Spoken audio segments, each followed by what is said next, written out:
تو اس دن اس کے گھر جادو تکلیف ٹونا کچھ بھی اثر نہیں کرے گا اور اس کے گھر بھوک اور پیاس کا فاقہ بھی نہیں آئے گا۔ اجوا اور برنے برکت دونوں بہت ہی اہم کھجور ہیں۔ انشاءاللہ ہم اس باغ میں جا رہے ہیں، اگر آپ کو وہاں سے کوئی کھجور اچھی لگتی ہے، پسند آتی ہے تو آپ وہاں سے لے بھی سکتے ہیں، خرید بھی سکتے ہیں۔ اگر آپ کو نہیں پسند آتی، نہیں اچھی لگتی، اگر آپ کو کوئی کھجور پسند آتی ہے، اچھی لگتی ہے، وہاں سے آپ لے سکتے ہیں، خرید سکتے ہیں۔ وہاں پہ بھی ہمارا سٹاپ ہوگا 10 سے 15 منٹ کے لیے، تو دیکھ سکیں گے وہاں پہ مارکیٹ بنی ہے، ایک شاپ بنی ہے کھجور کی۔ تو اگر کوئی پسند آئے، اچھی لگے، آپ وہاں سے لے سکتے ہیں، خرید سکتے ہیں، ورنہ اپنے ایک دو دانے سب آپ کے لیے میں سے کھا کے سب سیدھا ہی گاڑی میں واپس آ جائیں گے صاحب۔ ایسا کچھ مکہ المکرمہ اور کچھ مدینہ المنورہ کے تحفے ہوتے ہیں جو آپ کے دوست احباب رشتہ دار انتظار میں ہوتے ہیں کہ ہمارے لیے کیا کیا تحفے لے کر آتے ہیں صاحب۔ پہلا تحفہ مکہ المکرمہ کا ماشاءاللہ وہ تو سب کو یہ پتا ہوگا، وہ ہے آب زمزم۔ آب زمزم وہ پانی ہے جس پانی میں اللہ تعالیٰ نے 70 بیماری کی شفا رکھی ہوئی صاحب۔ آپ ایک بالٹی پانی کے لے لیں گے صاحب، اسی پانی میں آب زمزم کا ایک ہی قطرہ ڈالیں گے تو پوری ہی بالٹی زمزم کی تاثیر پکڑ جاتی ہے جی صاحب۔ آب زمزم وہ پانی ہے۔ مدینے کے تحفہ وہ اجوا کھجور کا میں نے آپ کو پہلے ذکر کیا ہوا جی صاحب۔ مدینے کے ایک اور تحفہ بھی ہے، وہ ہے الاسود السرما۔ الاسود السرما وہ ہے جی صاحب جو آپ صلی اللہ علیہ وسلم خود ہی آنکھوں میں لگایا کرتے تھے، اس صحابہ کرام کو بھی لگانے کی تلقین کیا کرتے تھے، الاسود السرما۔ ایک اور تحفہ ہے جی صاحب مقام بدر کا تحفہ، جنگ بدر کا تحفہ، قدرتی روغن باللسان۔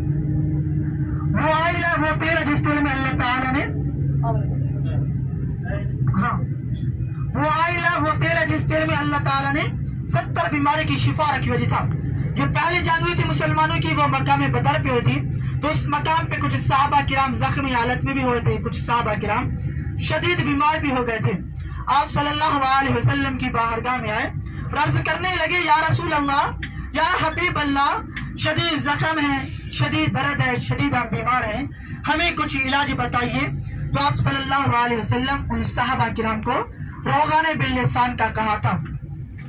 روغن باللسان وہ آئل ہے، وہ تیل ہے جس تیل میں اللہ تعالیٰ نے 70 بیماری کی شفا رکھی ہوئی صاحب۔ یہ ایک درخت ہے، جڑی بوٹی ہے صاحب۔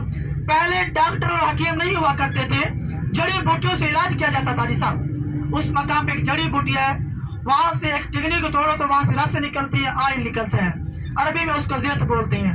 وہ زیت، وہ آئل، وہ رس اپنے زخموں پہ لگا لو تو اللہ تعالیٰ آپ کو شفا دیتی ہے۔ جب صحابہ کرام نے اس پہ عمل کیا تھا تو اللہ تعالیٰ نے انہیں شفا دے دی تھی۔ حدیث صاحب یہ میں نے آپ کو 3 سے 4 تحفے بتائیں گے، ان میں سے 2 تحفے ہماری گھر میں موجود ہوتے ہیں، ہم بھی ان کی تجارت کرتے ہیں صاحب۔ تجارت کرنا سنت رسول ہے صاحب۔ انشاءاللہ آپ اس باغ کی جب نشاندہی کر کے زیارت کر کے واپس آئیں گے اپنی گاڑی کے اندر تو میں آپ کو یہ دکھا دوں گا، ان کا طریقہ استعمال، ان کا حق بھی بتا دوں گا صاحب۔ یہ بہت ہی مناسب ریٹ ہوتا ہے اور بہت ہی کم ریٹ ہوتا ہے صاحب۔ جو صاحب لینا چاہیں گے وہ مجھ سے بھی لے سکیں گے، خرید سکیں گے صاحب۔